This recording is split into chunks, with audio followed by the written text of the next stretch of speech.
America और Iran के बीच लगातार तनाव बढ़ रहा है और बढ़ते तनाव के बीच एक बड़ा सैन्य कदम उठाया जा सकता है। जी हां, अमेरिकी सेना 22 फरवरी तक ईरान पर हमला करने के लिए पूरी तैयारी कर चुकी है। हालांकि राष्ट्रपति डोनाल्ड ट्रंप ने अभी अंतिम फैसला नहीं लिया, लेकिन दोनों के बीच जुबानी जंग ने बता दिया है कि ये तबाही का समय अब आ चुका है। दरअसल ग्राफिक्स के जरिए आपको और समझाने की कोशिश करते हैं कि हम ऐसा क्यों कह रहे हैं। समय आ गया है, ईरान शांति के रास्ते पर आए। अगर डील नहीं हुई तो नतीजे अच्छे नहीं होंगे, पूरे क्षेत्र की स्थिरता को खतरे में नहीं डाल सकते हैं। तो ये आप दोनों तरफ देख रहे हैं। मेरे एक तरफ डोनाल्ड ट्रंप क्या कह रहे हैं, एक तरफ खामेनेई क्या कह रहे हैं। दोनों अपने अपने दावे करते हुए दिखाई दे रहे हैं। डोनाल्ड ट्रंप कह रहे हैं कि अगर बातचीत के जरिए समाधान नहीं हुआ तो फिर अंजाम भुगतना होगा। अगले 10 दिनों में जान जाएंगे क्या होगा। ईरान पर किसी न किसी तरह से डील हो जाएगी। तो ये आपको लगातार हम बता रहे हैं कि अमेरिका हमको धमकियां देना तुरंत और अभी के अभी बंद करे, ये खामेनेई कह रहे हैं। और कह रहे हैं अमेरिका हमें तबाह करने में कभी सफल नहीं हो पाएगा, अगर हमला हुआ तो उसका जवाब भी दिया जाएगा। तो ये सारी जो बातें हैं वो खामेनेई कर रहे हैं और एक तरफ डोनाल्ड ट्रंप कह रहे हैं कि समय आ गया है, ईरान शांति के लिए रास्ते पर अब आ जाए। बातचीत के जरिए या तो समाधान हो सकता है या फिर तबाही होगी। अगर डील नहीं हुई तो नतीजे अच्छे नहीं आएंगे। ये धमकी दे रहे हैं कौन? डोनाल्ड ट्रंप दे रहे हैं। तो खामेनेई कह रहे हैं अमेरिका हमें तबाह करने में कभी भी सफल नहीं हो पाएगा, क्योंकि हम भी सक्षम है, हमने भी अपनी वॉरशिप्स को तैनात कर दिया है, हमारी फाइटर भी रही हैं। अगर हमला हुआ तो उसका जवाब भी दिया जाएगा, खामेनेई कह रहे हैं। तो दूसरी तरफ डोनाल्ड ट्रंप कह रहे हैं पूरे क्षेत्र की स्थिरता को खतरे में ला रहे हैं खामेनेई। आप अगर अगले 10 दिन में जान जाएंगे कि क्या होगा, या तो बातचीत के लिए तैयार हो या फिर अंजाम भुगतने के लिए तैयार हो जाएं। तो धमकी दी जा रही है। दूसरी तरफ से खामेनेई भी पलटवार कर रहे हैं। कौन क्या कह रहा है, कौन कितना ताकतवर, इसी से जुड़ी हुई दिखाते हैं आपको स्पेशल रिपोर्ट।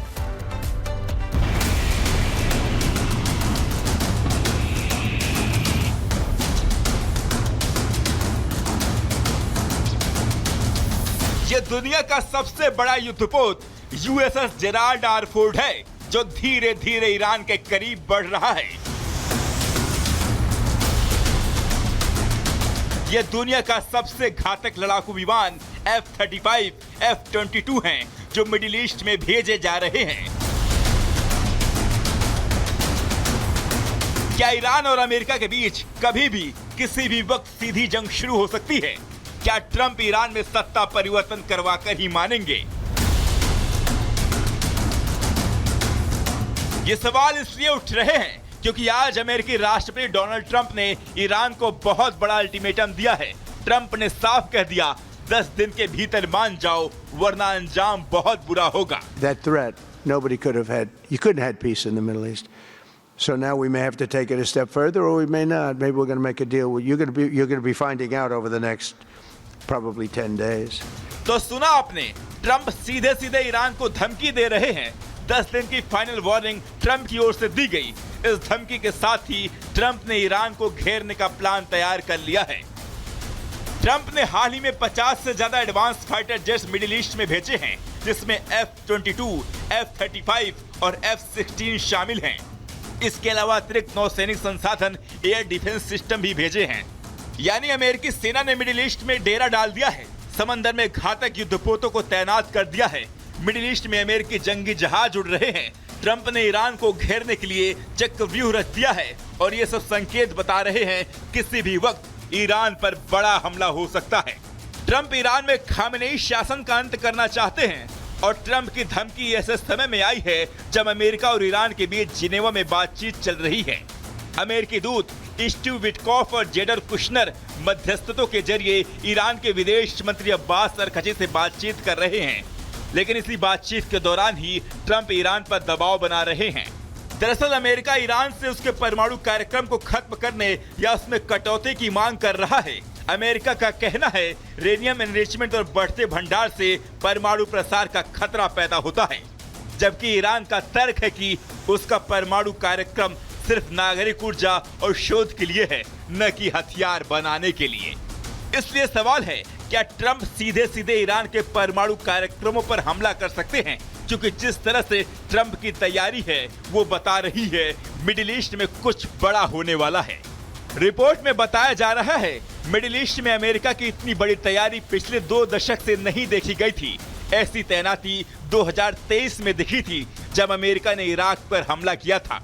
ऐसे में क्या अमेरिका ईरान पर सीधा हमला करेगा, इसको लेकर कयास लग रहे हैं, क्योंकि ट्रंप ने जिस तरह से वेनेजुएला के साथ किया उसके बाद ईरान पर हमले के चांसेस बढ़ गए हैं। हालांकि दूसरी तरफ ईरान ने भी अपनी सैन्य तैनाती बढ़ा दी है। ईरान रूस के साथ मिलकर ज्वाइंट एक्सरसाइज कर रहा है, जिसमें IRGC, ईरानी नेवी और रूस की सेना शामिल है। यानी मिडिल ईस्ट में तनाव चरम पर पहुंच गया है। किसी भी वक्त युद्ध का सायरन बज सकता है। Bureau report, Republic Bharat.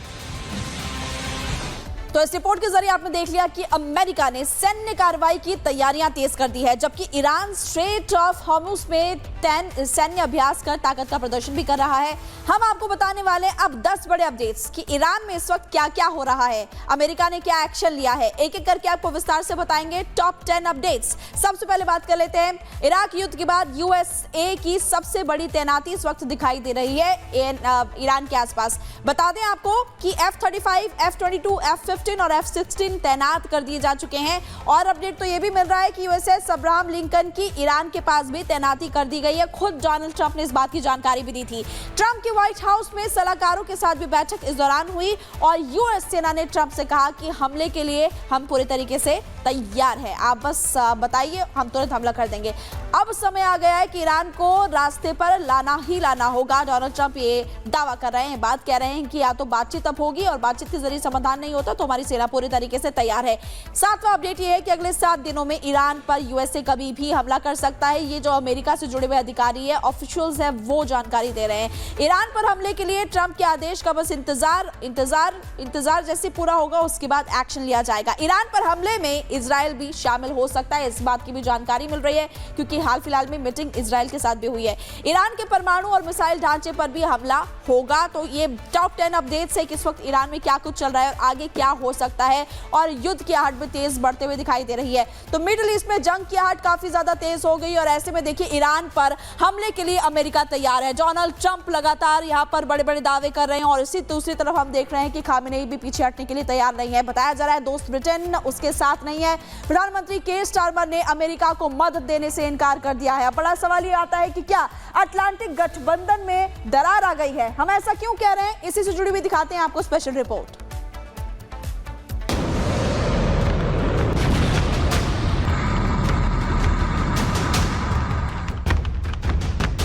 Iran पर यूएस वर्सेस ब्रिटेन, RAF से इनकार, दोस्ती में दरार, मिडिल ईस्ट में जंग जैसे हालात। ईरान बनाम अमेरिका टकराव चरम पर है, लेकिन इस बीच कहानी में एक नया ट्विस्ट आ गया है। अमेरिका को उसके सबसे करीबी दोस्त ब्रिटेन ने ठेंगा दिखा दिया है। हम ऐसा इसलिए कह रहे हैं क्योंकि ब्रिटेन की स्टार्मर सरकार ने ईरान पर संभावित हमलों के लिए ब्रिटिश वायुसेना RAF के ठिकानों का इस्तेमाल करने के अमेरिकी अनुरोध को ठुकरा दिया। ग्लॉस्टरशायर में रॉयल एयरफोर्स का बेस, फायरफोर्ड और हिंद महासागर में रणनीतिक रूप से अहम डीगो गार्सिया, ये दोनों ठिकाने अमेरिका के लिए बेहद अहम माने जाते हैं, खासकर मिडिल ईस्ट ऑपरेशंस के लिए। लेकिन लंदन ने साफ कर दिया है कि किसी भी हमले के लिए ब्रिटिश अनुमति अनिवार्य होगी। ब्रिटिश सरकार का तर्क है कि ईरान पर सीधा हमला अंतर्राष्ट्रीय कानून का उल्लंघन हो सकता है। वो केवल अपनी संपत्तियों और सहयोगी बलों की रक्षा तक सीमित रहेगा, सीधे हमले में शामिल नहीं होगा। राष्ट्रपति ट्रंप ने इस फैसले पर नाराजगी जताई। ट्रंप ने सोशल मीडिया पर लिखा, सुरक्षा खतरे के समय सहयोगियों को साथ खड़ा होना चाहिए। प्रधानमंत्री स्टार्मर को किसी भी कारण से एक कमजोर 100 साल के लीज में प्रवेश करके डिएगो गार्सिया पर अपना नियंत्रण नहीं खोना चाहिए। ये भूमि ब्रिटेन से छीनी नहीं जानी चाहिए और यदि ऐसा होने दिया तो ये हमारे महान सहयोगी के लिए कलंक होगा। अब सवाल है, क्या ये फैसला सिर्फ कानूनी है या फिर ब्रिटेन अपनी स्वतंत्र विदेश नीति का संकेत दे रहा है? आज सवाल सिर्फ ईरान पर हमले का नहीं, सवाल है क्या अटलांटिक की दोस्ती में दरार आ चुकी है और क्या अमेरिका की सुपर पावर पॉलिसी को ब्रिटेन ने पहली बार खुलकर चुनौती दी है। Bureau report, Republic Bharat.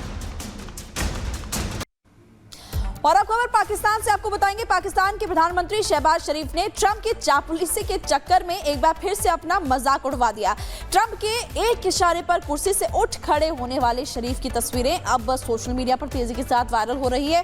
हुआ कुछ यूं कि ट्रंप एक कार्यक्रम को संबोधित कर रहे थे। इसी दौरान वो शहबाज की तरफ मुखातिब होते हैं। जैसे ट्रंप शहबाज को देखते हैं, शहबाज एक रोबोट की तरह उठ खड़े होते हैं और जैसे वो इसी बात का इंतजार कर रहे हों कि कब ट्रंप उनका नाम ले और वो उनके प्रति अपनी वफादारी दिखा सके।